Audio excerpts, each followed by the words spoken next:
Continua la riorganizzazione dei voli in arrivo e in partenza dall'aeroporto di Catania, dopo l'incendio che ha danneggiato una parte del Terminal A, causando gravi disagi al traffico aereo nazionale ed internazionale. Dall'aeroporto di Fontanarossa vengono effettuati attualmente 4 voli ogni ora, dall'alba a tarda sera. Questo ridimensiona i numeri sugli altri scali siciliani e calabresi che hanno supportato la riprotezione delle tratte in partenza e in arrivo da Catania prima dello stop. Proprio in queste ore nel terminal danneggiato ha cominciato a lavorare la ditta specializzata per ripulire la zona e renderla nuovamente fruibile al personale e ai passeggeri nel più breve tempo possibile. È stato effettuato un primo sopralluogo al Terminal B, ex stazione Morandi, per verificare l'utilizzo immediato. Alle verifiche hanno preso parte i vertici di SAC, ENAC, Vigili del Fuoco, la Protezione Civile e rappresentanti del Comune. Nelle stesse ore continuano le interlocuzioni con l'aeronautica militare per capire come organizzare altri voli su Sigonella. Nell'ottica di alleviare i disagi dei viaggiatori e ritornare quanto prima alla normalità, la SAC ha avviato le procedure per ampliare la capacità del Terminal C con l'installazione di una tensostruttura che potrebbe essere operativa già nelle prossime ore. Il terminal allargato dovrebbe smistare più passeggeri e quindi consentire un numero maggiore di voli in partenza e in entrata. Dall'aeroporto Falcone Borsellino sono stati riprotetti 24 voli, tutti internazionali. Sullo scalo di Palermo si era accesa la polemica politica tra Schifani e vertici GESAP. Per evitare un ulteriore cortocircuito di comunicazione, il ministro Musumeci chiede di uniformare con un'unica governance la gestione dei 6 aeroporti siciliani. Contro Catania e Comiso invece si scaglia Cateno De Luca, che chiede le dimissioni di SAC. Intanto Consumatori stima che almeno 250.000 viaggiatori sono stati coinvolti dai disagi, con un danno di immagine inestimabile per la Sicilia. L'aeroporto di Comiso continua a gestire arrivi e partenze dirottati da Catania, ma da oggi, da 60 movimenti giornalieri, si passerà a 45 per consentire l'atterraggio e la permanenza delle frecce tricolori protagoniste nel fine settimana a Scicli e Donnalucata. I passeggeri continuano a lamentare i disagi dovuti alla cancellazione e riprogrammazione dei voli. Noi dovevamo partire da Catania e ieri sera alle 9 ci hanno spostato il volo per Comiso per andare a Lampedusa, quindi speriamo bene. Va a partire con un volo Linate-Catania di Ita Airways e ieri pomeriggio verso le 3:30 abbiamo comunicato via mail che il volo è stato cancellato e quindi in fretta e in furia abbiamo dovuto riacquistare un volo, ovviamente pagandolo il triplo di quello che avevamo pagato precedente, con un altro operatore che è Aero Italia, però partendo da Orio per arrivare qui a Comiso. Noi dobbiamo andare a Venezia e dalle 4 che siamo in giro ci sono state 2 slittamenti, adesso alle 5:15 c'è l'aereo e speriamo di partire, siamo rassegnati. Andando a Berlino sperando di trovare un po' più fresco perché siamo stanchi. Noi siamo arrivati un'oretta e mezza fa, ma dovevamo partire in realtà lunedì, quindi abbiamo atteso 4 giorni più o meno. Da lunedì lo scalo Ibleo tornerà a disposizione delle eventuali richieste di Fontanarossa, in attesa del ritorno della piena operatività di Catania. Dobbiamo andare a Milano, cioè in realtà dovevamo andare a Torino. Il volo Ryanair partiva da Trapani, non siamo riusciti ad arrivare in tempo. Abbiamo comprato altri biglietti con Wizz Air per Milano, doveva partire di qua, non parte, dobbiamo andare a Comiso. Io non so più come fare, nessuno ci dà indicazioni, nessuno ci dice niente, sono disperata. Era una vacanza di piacere? Sì, è diventato un incubo. Vacanze da incubo e passeggeri disperati. A Fontanarossa, dopo 5 giorni dall'incendio divampato all'interno del Terminal A, regna ancora il caos. Il numero degli autobus supera di molto quello degli aerei in arrivo e partenza. La stragrande maggioranza delle persone viene dirottata negli altri scali. Da Comiso. Da Comiso. Con quale compagnia? Con Wizz Air. Per andare dove? A Milano. Questi signori arrivano da Boston, erano partiti in 9 ma sono stati separati e dirottati su voli diversi. Abbiamo atterrato a Roma. Però siamo 9. Però i voli non c'erano, 5 l'hanno messo a Reggio Calabria. I miei suoceri, i suoi genitori sono ancora sull'aereo. Disagi e ritardi anche per gli stranieri. Questa signora doveva tornare in Svezia martedì scorso. But we should went on Tuesday. Quasi tutti si lamentano perché le comunicazioni sono in ritardo, approssimative o inesistenti. e non c'è niente di certo. La gente non sa se arriva a Catania, se arriva il giorno prima ti dicono se vai a Comiso, se vai a Trapani, se vai altrove. Che purtroppo dovevamo partire stamattina ma non ci hanno fatto sapere niente. Ora un'alternativa tramite l'agenzia, perché Volotea non ci ha comunicato nulla. Stiamo cercando di partire da Comiso. La compagnia non le ha detto niente? Niente, nemmeno ho chiamato, manco mi hanno risposto. A pagamento, niente, proprio niente, zero. La Vueling. C'è chi punta il dito contro il personale della SAC, che non assisterebbe a sufficienza il grande numero di passeggeri in transito a Fontanarossa. Loro sono inesistenti. Addirittura la cosa ancora più grave è che c'era gente che stava partendo per Trapani e non sapevano neanche se il loro aereo partisse realmente da Trapani. C'è chi, nonostante i disagi, però cerca di non perdere il sorriso. Che confusione, sarà perché ti amo. L'ondata di caldo che sta investendo la Sicilia sta mettendo a repentaglio anche tantissimi lavoratori, soprattutto quelli del settore edile. I sindacati sono sul piede di guerra e come ogni estate hanno inviato alle aziende una comunicazione in cui danno indicazione di rimodulare l'orario di lavoro e di sospendere le attività più a rischio con temperature al di sopra dei 35 gradi. Ma ovviamente non tutti la rispettano. Qui siamo a Palermo, intorno a mezzogiorno, ancora tanti operai edili stanno continuando a lavorare nonostante i 38 gradi che oggi ci sono sul capoluogo siciliano.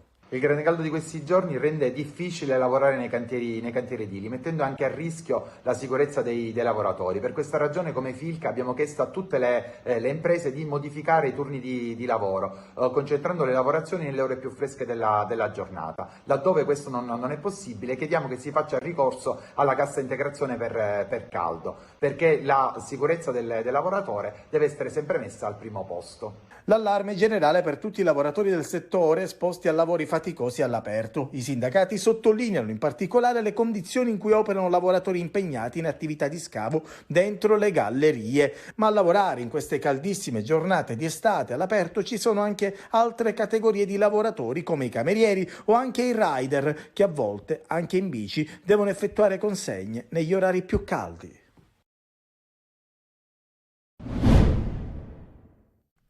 Una nottata difficile, una mattinata ancora pesante per Messina. Gli incendi hanno continuato ad avvolgere la città dopo la giornata difficile di ieri. Questa mattina i fronti più complicati sono stati incontrati a Casazza, via Palermo Alta, sino a Ritiro e sul torrente Trapani. I vigili del fuoco hanno cercato di arginare le fiamme nella notte e solo alle 7 di questa mattina hanno potuto avere anche il supporto dei Canadair.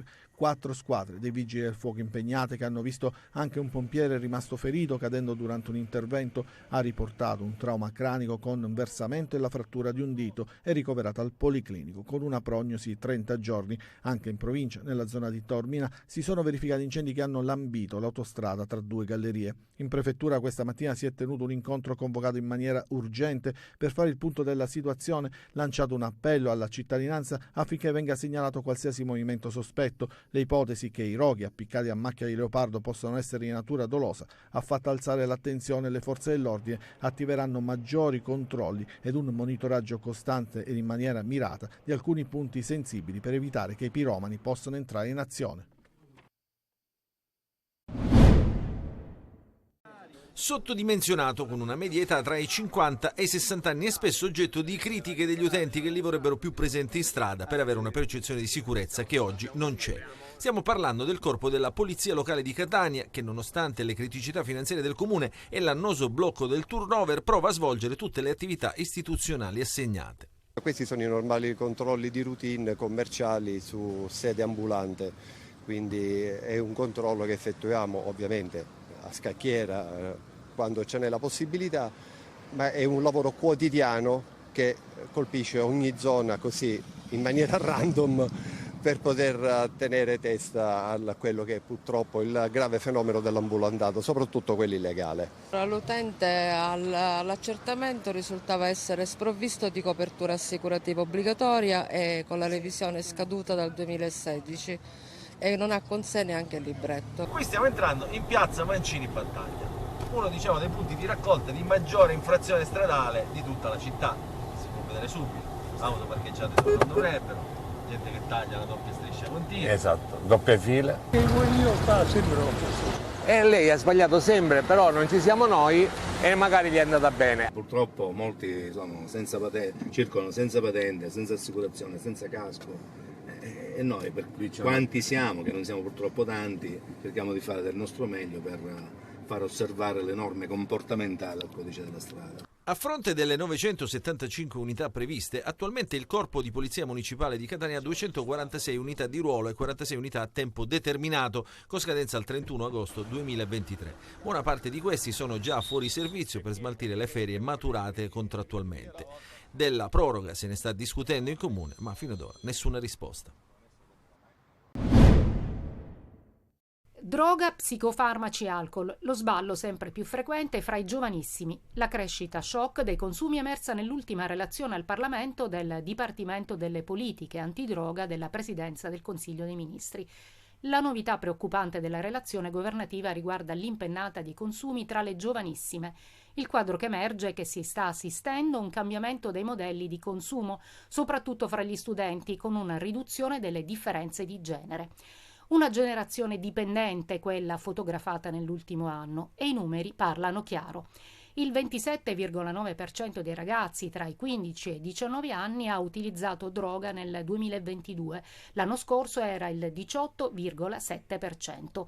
1 su 4 ha consumato cannabis, la sostanza illegale più utilizzata.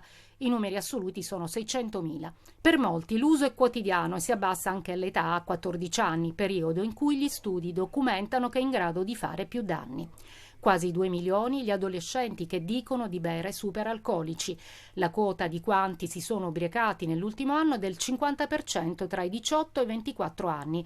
Quasi l'11% dei ragazzi sono consumatori di psicofarmaci, con picchi che riguardano proprio le ragazze. Abitudini che diventano vere e proprie dipendenze con ripercussioni anche sulla salute. Una vera emergenza che fa registrare un aumento dell'utenza al pronto soccorso e dei ricoveri dovuti all'uso di droghe. Dietro i numeri ci sono le vite, dicono gli operatori delle comunità di recupero. Ci deve essere più attenzione alle relazioni e alle dinamiche familiari per un rilancio delle sfide alle dipendenze. Quando ha parlato del Catania l'ha definito come la ragazza giusta, quella che tutti si augurerebbero di incontrare. Luca Tabiani parla così della sua nuova squadra, di una società che ha messo il progetto in primo piano e ha parlato anche della responsabilità di allenare in questa piazza. Sapevo benissimo che Catania è una grande realtà, quindi sapevo benissimo della storia che ha avuto questa società, però sentirsi dire dalla società determinate cose dove comunque mettono davanti i valori umani, mettono davanti dei comportamenti, mettono davanti un'identità che ti richiedono. Questo era successo al primo incontro e ho sperato veramente che la società potesse scegliere me come allenatore del Catania. Tabiani, che si è presentato in conferenza stampa con la dirigenza al gran completo, con il presidente Pelligra, la Di Grella e il DS Laneri, fa dell'identità di gioco il proprio forte. Presentato anche lo staff, come anticipato, fra i collaboratori ci sarà anche Stefano Agresti, un passato in Serie A come secondo di Zaccheroni. La mia idea è che quando percepisco che i ragazzi in campo si stanno divertendo vuol dire che stiamo facendo un bel lavoro. Quindi nell'identità poi si usa questa parola e poi è una cosa che va molto scandagliata. L'idea appunto è che i ragazzi si divertano, che abbiano la voglia di mettere in difficoltà l'avversario, ripeto, sia quando ha la palla che quando non... Cioè quando abbiamo la palla che quando non abbiamo la palla. Quello fa capire che la squadra ha una bella identità, è propositiva, ha la voglia di incidere dentro la gara. In ritiro da domenica Zafferana ci saranno anche i centrocampisti Rocca e Zammarini e gli attaccanti Popovic e Bocic.